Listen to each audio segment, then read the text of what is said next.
I mean, you got a major problem with fijnstof, with your small dust in the Netherlands. Major, big time. And what are you doing? Analyzing it.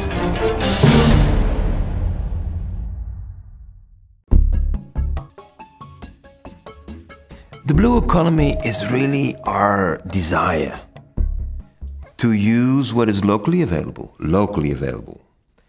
to transform it into a portfolio of opportunities, and to respond to these basic needs for water, for food, for housing, for energy, for jobs, for learning, and with ethics.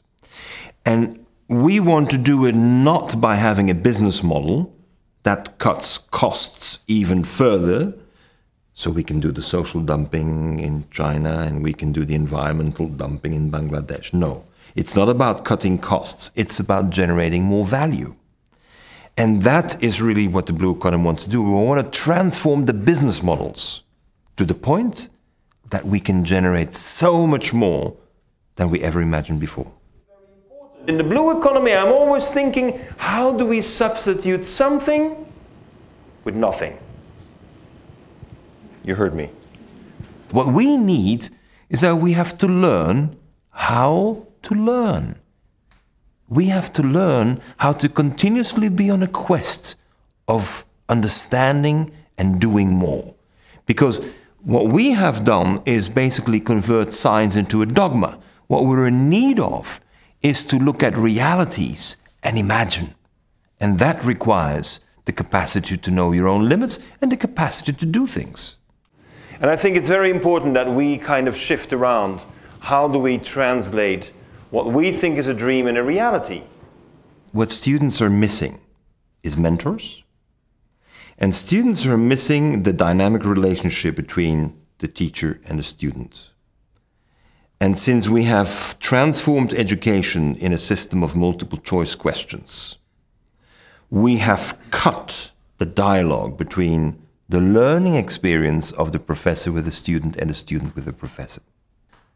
And so we need to have that humility to put yourself with the students, not above the students. But the beauty is that the reward you get is that suppose that the professor is the master, but the master has all these students who in the end, thanks to the freedom that they've gotten, can do better than the professor, than the master. Then, if the master has the humility to learn, he will learn from 20, 30 of his students and he will become the grandmaster.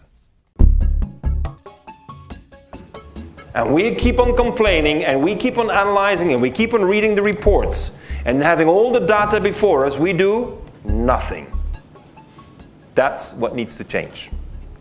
If I propose something that is great and has been done elsewhere, the reaction in Europe is that, do you have a feasibility study done?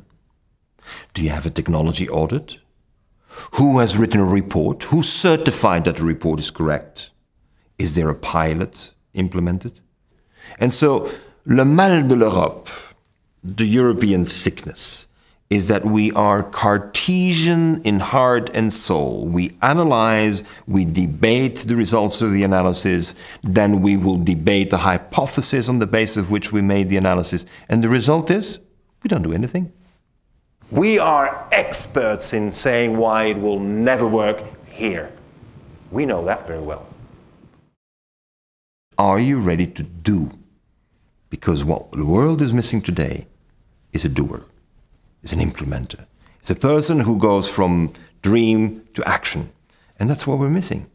And that is why I believe that we have to wake up the entrepreneur.